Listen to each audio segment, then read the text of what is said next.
भगवान शंकर के पूर्ण रूप काल भैरव। एक बार सुमेरु पर्वत पर बैठे हुए ब्रह्मा जी के पास जाकर देवताओं ने उनसे अविनाशी तत्व बताने का अनुरोध किया। शिव जी की माया से मोहित ब्रह्मा जी उस तत्व को न जानते हुए भी इस प्रकार कहने लगे, मैं ही इस संसार को उत्पन्न करने वाला स्वयंभुव जन्मायक मात्र ईश्वर अनादि भक्ति ब्रह्म घोर निरंजन आत्मा हूं। मैं ही प्रवृत्ति और निवृत्ति का मूलाधार सर्वलीन पूर्ण ब्रह्म हूं। ब्रह्मा जी ऐसा कि पर मुनि मंडली में विद्यमान विष्णु जी ने उन्हें समझाते हुए कहा कि मेरी आज्ञा से तो तुम सृष्टि के रचयिता बने हो, मेरा अनादर करके तुम अपने प्रभुत्व की बात कैसे कर रहे हो। इस प्रकार ब्रह्मा और विष्णु अपना अपना प्रभुत्व स्थापित करने लगे और अपने पक्ष के समर्थन में शास्त्र वाक्य उद्धृत करने लगे। अंततः वेदों से पूछने का निर्णय हुआ तो स्वरूप धारण करके आए चारों वेदों ने क्रमशः अपना मत्स्य इस प्रकार प्रकट किया। ऋग्वेद, जिसके भीतर समस्त भूत निहित हैं तथा जिससे सब कुछ प्रवत्त होता है और जिसे परमात्मा कहा जाता है, वह एक रुद्र रूप ही है।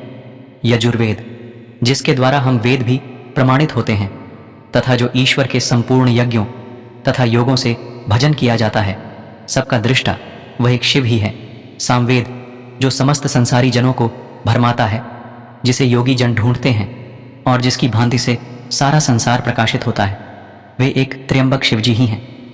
अथर्ववेद, जिसकी भक्ति से साक्षात्कार होता है और जो सब या सुख दुख अतीत अनादि ब्रह्म हैं, वे केवल एक शंकर जी ही हैं।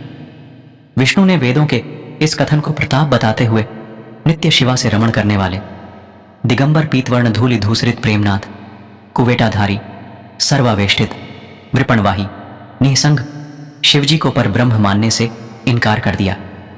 ब्रह्मा विष्णु विवाद को सुनकर ओंकार ने शिवजी की ज्योति नित्य और सनातन पर ब्रह्म बताया, परंतु फिर भी शिव माया से मोहित ब्रह्मा विष्णु की बुद्धि नहीं बदली।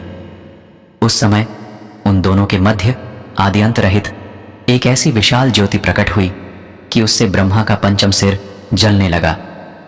इतने में त्रिशूलधारी नील लोहित शिव वहां प्रकट हुए तो अज्ञानतावश ब्रह्मा उन्हें अपना पुत्र समझकर अपनी शरण में आने को कहने लगे।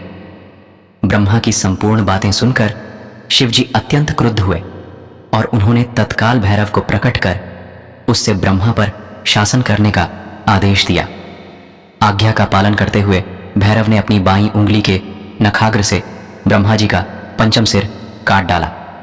भयभीत ब्रह्मा शतरुद्री का पाठ करते हुए शिवजी के शरण हुए। ब्रह्मा और विष्णु दोनों को सत्य की प्रतीति हो गई और वे दोनों शिवजी की महिमा का गान करने लगे।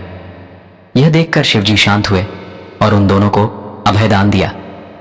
इसके उपरांत शिवजी ने उसके भीषण होने के कारण, भैरव और काल को भी भयभीत करने वाला होने के कारण, काल भैरव तथा भक्तों के पापों को तत्काल नष्ट करने वाला होने के कारण पाप भक्षक नाम देकर उसे काशीपुरी का अधिपति बना दिया।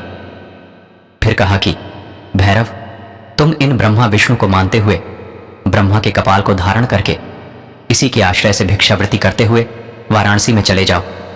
वहां उस नगरी के प्रभाव से तुम ब्रह्म हत्या के पाप से मुक्त हो जाओगे। शिवजी की आज्ञा से भैरव जी हाथ में कपाल लेकर ज्यों ही काशी की ओर चले, ब्रह्म हत्या उनके पीछे पीछे हो चली।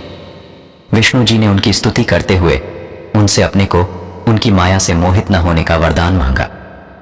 विष्णु जी ने ब्रह्म हत्या के भैरव जी के पीछा करने की माया पूछना चाही तो ब्रह्म हत्या ने बताया कि वह तो अपने आप को पवित्र और मुक्त होने के लिए भैरव का अनुसरण कर रही है।